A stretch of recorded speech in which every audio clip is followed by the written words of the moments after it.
Est-ce que j'ai bien fait de couper les ponts? Donc voilà la vidéo que je voudrais faire pour vous. Donc ça c'est suite à des questions qui m'ont été posées pour savoir si la personne ou les personnes ont pris la bonne décision.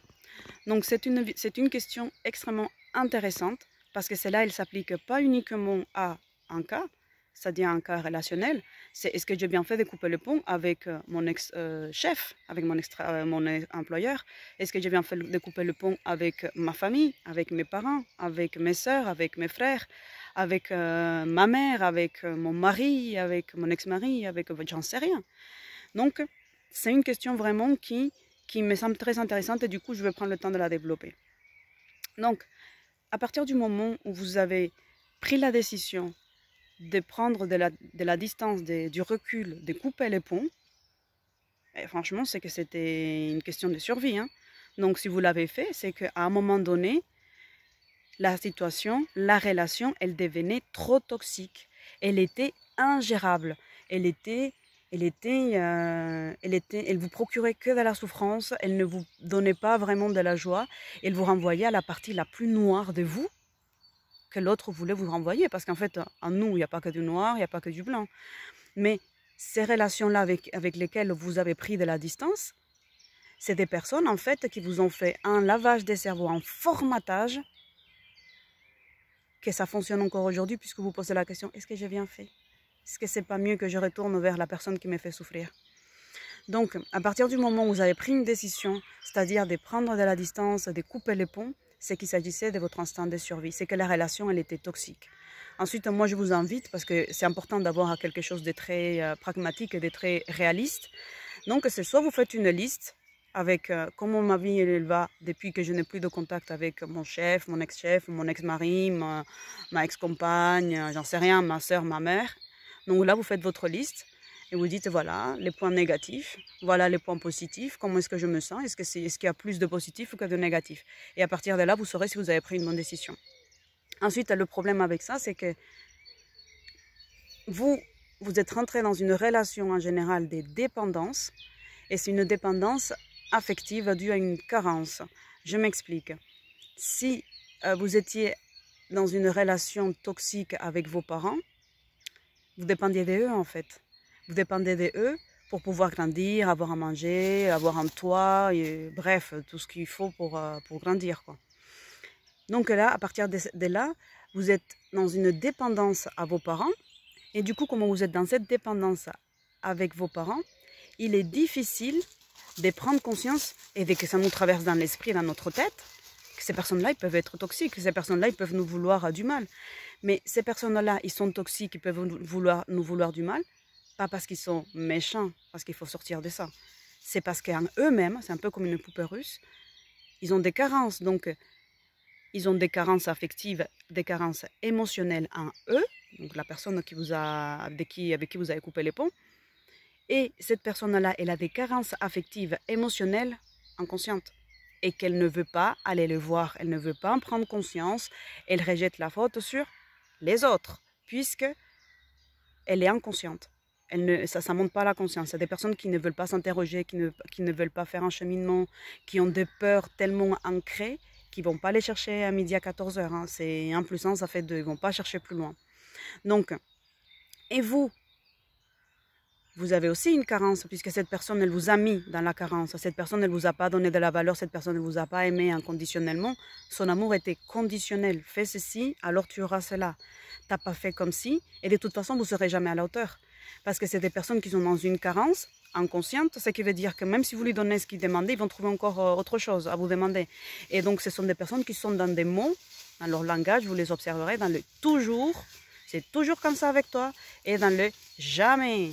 Tu n'es jamais contente, alors qu'en fait, ils font des jeux de rôle. Ils renversent les situations pour vous faire passer vous comme la méchante, comme le méchant, la vilaine, le vilain.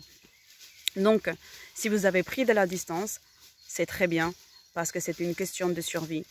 Ce qui se passe aujourd'hui, si vous vous posez la question, c'est que ces personnes elles fonctionnaient aussi avec la culpabilité. Ils appuyaient, bim, sur le bouton de la culpabilité.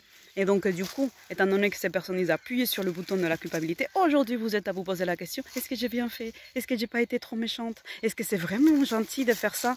Quand même, mon ex-chef, ou mes parents, ou ma soeur, ou mon frère, ou j'en sais rien avec qui vous avez coupé les ponts, ben, ils vous ont tellement formaté la tête pour appuyer sur la culpabilité qu'aujourd'hui, vous êtes encore à vous demander si vous êtes le gentil ou le méchant de l'histoire. Donc, en fait, il ne s'agit pas de méchants ni de gentils, parce que ça, je l'ai déjà dit. Il s'agit de... Il faut que je prenne soin de moi. Mes parents, ils ont fait ce qu'ils ont pu avec leurs carences émotionnelles, psychologiques, conscientes ou inconscientes. Donc, comme un arbre, comme une plante, vous avez grandi comme vous avez pu. Là, maintenant que vous avez réussi à faire des super racines, vous avez réussi à devenir un arbre solide avec un tronc, là, vous pouvez faire des choses. Et ces choses-là, c'est la distance, ces reculs que vous avez pris qui va vous permettre de le faire. Là, je vous le donne tout de suite. Donc, moi, j'aime voir les choses pragmatiques, terre à terre, même si je suis très dans la spiritualité, dans tout ça. Donc, le conseil, c'est d'utiliser 2 bols. 2 bols. Un bol avec des graines claires, donc blanches, le riz, et un autre bol dans lequel vous allez mettre des graines vertes, noires, rouges, peu importe, avec des haricots, de ce que vous voulez. Et ensuite, quand vous pensez à cette personne, vous allez le faire de façon consciente, parce que vous réveillez, vous êtes la partie consciente. Si vous regardez la vidéo, si vous posez ces questions, c'est qu'il y a quelque chose là-dedans et là-dedans. Donc, que vous voulez vous améliorer, que vous voulez faire les choses correctement. L'autre personne, on ne peut rien faire pour elle. La personne, elle doit faire son cheminement et c'est la vie qui va la booster pour qu'elle le fasse. Vous ne pouvez pas le sauver. Ça, il faut vous le mettre dans la tête. Là, et dans le cœur, dans les vibrations, dans les cellules, partout. Donc, on revient à nos moutons. Donc, on va prendre ces 2 bols.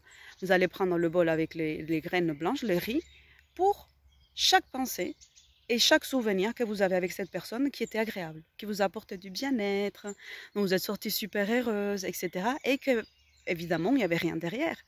Parce que si vous avez passé un bon moment et qu'après on vous demande de faire un petit chèque pour l'aider ou qu'on vous demande de je sais pas quoi, vous savez qu'en fait on vous fait payer les bons moments que vous passez. Ou qu'on vous demande quelque chose en échange, que ce n'était pas inconditionnel. Donc là vous mettez une graine, on va dire des lentilles, parce que c'était un mauvais moment. Si vous pensez à cette personne et que, en fait, oui, c'était vraiment inconditionnel, etc., là vous mettez des graines blanches. Et à partir de là, vous allez pouvoir prendre une décision. Les graines blanches, c'est les bons moments. Donc là, franchement, si le bol il est rempli, allez-y, là, vous pouvez recontacter la personne. Mais si c'est le bol avec des lentilles qui est blindé, je suis désolée. Hein, soit vous êtes maso, donc là, vous revenez, c'est votre choix. Soit vous ouvrez grand les yeux et vous dites, ouf, au secours, quoi. J'ai bien fait, quoi. Et là, vous vous félicitez, vous faites une fête, vous invitez tous les gens que vous aimez. Et là, il faut se récompenser, quoi. Parce que là, vous avez dépassé le truc. Donc, une autre technique aussi, c'est vous pouvez reprendre contact petit à petit. Vous reprenez contact et vous gardez en tête ces 2 bols que je vous ai dit. Hein. Et à l'issue de l'appel, à l'issue du message, à l'issue du mail, à l'issue du contact que vous avez, vous mettez une graine par rapport à l'émotion que vous avez. Si c'est de la joie, cet appel, ça vous a rempli, vous êtes satisfaite, vous êtes content, heureux, vous mettez la graine blanche. Et comme ça, vous pouvez continuer. Mais par contre, si ce que vous sentez, c'est ouf, la boule au ventre, parce que vous allez devoir passer l'appel, ouf, rien que de voir son nom, son truc, rien que de dire alors, ça va, là vous êtes dans la peur parce que vous ne savez pas qu'est-ce que la personne va vous dire, votre chef, etc.